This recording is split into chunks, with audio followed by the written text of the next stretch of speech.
नमामि धन्वंतराय नमः। Hello guys, Ayurgange welcomes you. So guys, Ayurveda के चैनल के माध्यम से आज जो हम पढ़ेंगे वो अपने काय चिकित्सा सिलेबस का फर्स्ट पॉइंट यानी कि काय चिकित्सा परिचय के बारे में हम जानेंगे। इसके अंदर क्या क्या पॉइंट हम कवर करेंगे देखिए, तो निरुक्ति, पर्याय, परिभाषा, भेद, दशविध आतुर परीक्षा, अष्टविध परीक्षा और चिकित्सा के चतुष्पाद।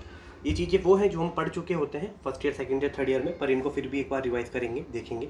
तो आइए स्टार्ट करते हैं। तो सबसे पहले हम देखेंगे काय और चिकित्सा की निरुक्तियाँ क्या है। तो देखिए, काय की जो निरुक्ति बताई गई है, बताया गया है कायति शब्दयति इति काया, अर्थात यहाँ पर जो काय का अर्थ है वो मन से लिया गया है। उसी के साथ दूसरी जो निरुक्ति बताई गई है काफ़ी इंपॉर्टेंट है, कायत इति काया, अर्थात यहाँ जो काय शब्द है उससे किसको डिनोट किया गया है, उसको हृदय को डिनोट किया गया है। तो यहाँ बोला गया है कि हृदय में हृदय गति को जो बनाए रखता है उसे कहा जाता है काय चिकित्सा, क्योंकि हृदय में उसकी गति को जो बना रही है वो चीज़ है चिकित्सा।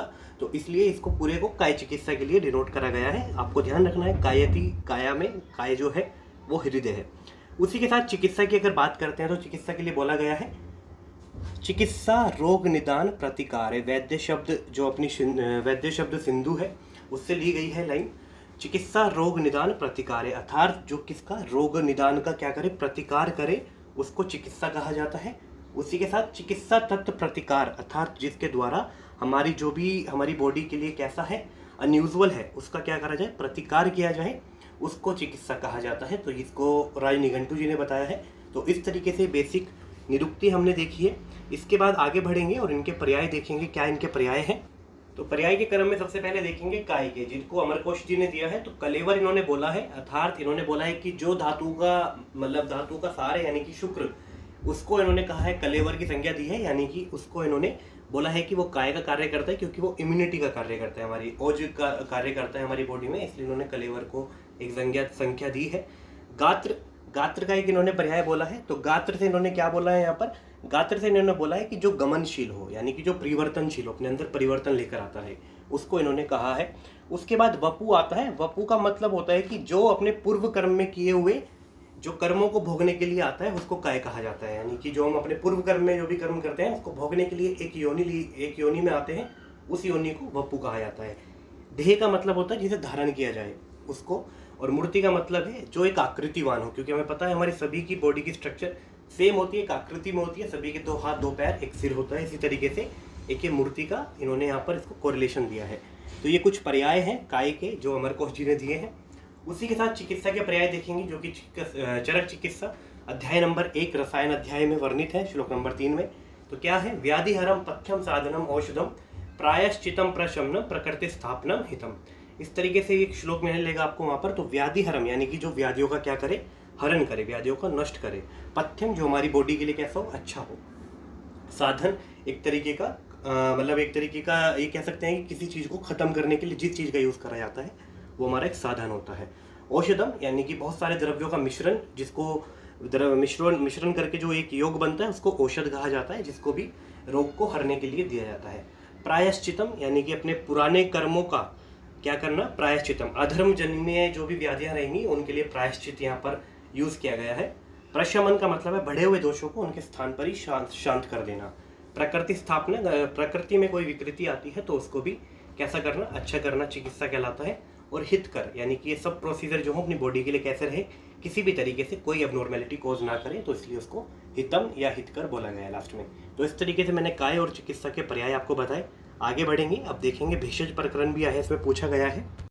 तो भेषज प्रकरण के लिए देखिए ऐसा बताया गया है इसकी परिभाषा के लिए कि जो साम्य दोषों को साम्यावस्था में बनाए रखे, अर्थात विकृत दोषों को क्या करे, साम्य करे, ऐसी चीजें, ऐसा सम्मिश्रण औषध कहलाता है या भेषज कहलाता है। सिंपली आपको याद रखना है, 2 भेद इसके चरक चिकित्सा अध्याय नंबर 1 यानी कि रसायन अध्याय में वर्णित है, श्लोक नंबर 4 में।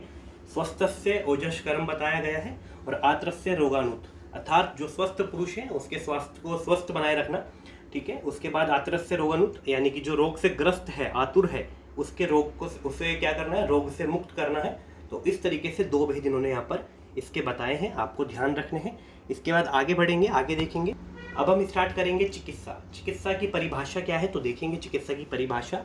चतुर्नाम भीषक आदि नाम सस्ता नाम धातु वैकृते प्रवर्ति धातु साम्यर्था चिकित्सा इत्ते भिद्यते, अर्थात जिसमें चतुष्पाद यानी कि चिकित्सक, औषध, परिचारक और रोगी, इन चारों का यूज करके क्या करा जाए, शरीरस्थ धातु यानी कि जो शरीरस्थ हमारी धातुएं हैं और विकृत हो चुकी हैं उनको दोबारा से साम्यावस्था में लाया जाए, तो वो हमारा पूरा का पूरा प्रोसीजर कहलाता है चिकित्सा। तो इसमें हमें पता ही है चिकित्सा के चतुष्पाद चाहिए होते हैं और उनकी हेल्प से हम जो भी विकृत धातु होती है उनको अपनी साम्यावस्था में लेकर आते हैं। तो ये पूरा का पूरा प्रोसीजर क्या हो जाता है, हमारा चिकित्सा कहलाता है। अब हमने काय देखा, चिकित्सा देखा, अब इसकी परिभाषा देखते हैं काय चिकित्सा की क्या होती है। तो काय चिकित्सा की परिभाषा सुश्रुत सूत्र अध्याय 1 में 11वें नंबर का श्लोक आपको मिलेगा। काय चिकित्सा नामं सर्वांग संसृतानां व्याधीनां ज्वरः रक्तपित्तः शोषो उन्माद अपस्मारः कुष्ठः मेह अतिसारः दिनाम उपशमनार्थम, अतिसार आदिनाम उपशमनार्थम, इस तरीके से पूरा का पूरा श्लोक आया है। तो इसमें क्या बोला गया है कि आयुर्वेद की वह शाखा जिसके अंतर्गत सभी अंगों में संस्कृत व्याधियां, जो कि हमारे अंगों का आश्रय लेकर और व्याधियां उत्पन्न हो जाती हैं विभिन्न प्रकार की, जैसे कि एग्जाम्पल में ज्वर, रक्तपित्त, शोष और बहुत सारी बताई गई हैं, उनके उपशमन हेतु किया जाने वाला जो कर्म है वो हम काय चिकित्सा के अंतर्गत पढ़ते हैं। तो इस तरीके से डेफिनेशन है काय चिकित्सा की, आपको तोड़कर मैंने बताई है। आगे बढ़ेंगे और अब देखेंगे बहुत से चिकित्सा के भेद बताए गए हैं, जो कि पूछा भी गया है कि चिकित्सा के भेदों का वर्णन करें। तो देखेंगे एकविध भेद से निदान परिवर्जन बताया गया है, यानी कि जैसे कि हम बात करें वाता दोष का कोई भी डिसऑर्डर है तो उसमें क्या करेंगे, उस पेशेंट का जो निदान है उसमें उसी के समगुण धर्मी वाले निदानों को हटा देंगे। जैसे कि वात के कैरेक्टरिस्टिक में रुक्ष और लघु वात का गुण होता है, तो उसकी डाइट देखेंगे कि वो अपनी डाइट में रुक्ष और लघु खाना तो नहीं ले रहा है, अगर ले रहा है तो उसको हटाना ही क्या कहलाता है, निदान परिवर्जन कहलाता है। आगे देखेंगे द्विविध भेद से कई सारे बताए गए हैं, कई सारे पेयर हैं। तो शीत उष्ण, संतर्पण अपतर्पण, यानी कि जिसको भ्रंगण और लंघन भी कहा जाता है, संतर्पण को भ्रहण कहा जाता है और अपतर्पण को लंघन, शोधन शमन, ठीक है। तो शोधन का मतलब होता है कि दोषों को इस तरीके से उनकी चिकित्सा करना कि वो कभी पुराना मतलब कि दोबारा से कभी भी उनका उद्भव ना हो सके, दोबारा से उत्पत्ति ना हो सके। और शमन का मतलब है कि उनको उसके स्थान पर ही शांत कर देना। रसायन और वाजीकरण हमें पता ही है, ऊर्जस्करण और रोगाग्न, ठीक है, जो ऊर्जा प्राप्त करे एक वो जो कि स्वस्थ के लिए बताए गए हैं, और रोगाग्न का मतलब है कि जो रोगी पेशेंट में रोग को हटा दे। उसके बाद त्रिविध भेद देखेंगे, तो युक्ति व्यापाश्रय, दैव व्यापाश्रय और सत्वावजय, इस तरह से 3 चिकित्सा के भेद बताए हैं। उसके बाद अपकर्षण, प्रकृति विघात और निदान परिवर्जन, हमें सभी को पता है ये कृमि की चिकित्सा है।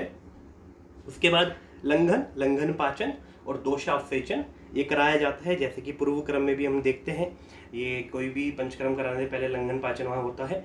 उसके बाद हेतु विपरीत, व्याधि विपरीत और उभयार्थकारी, इस तरीके से चिकित्साओं के यहाँ पर भेद बताए गए हैं कि जो भी हेतु है यानी कि एक तरीके से निदान परिवर्जन वाला है, व्याधि विपरीत जैसी व्याधि है उसके विपरीत आपको चिकित्सा देनी होगी, उभयार्थकारी देखना पड़ेगा क्या दोषों का इन्वॉल्वमेंट है, तो दोनों चिकित्सा भी आपको वहाँ पर फॉलो करानी पड़ सकती है।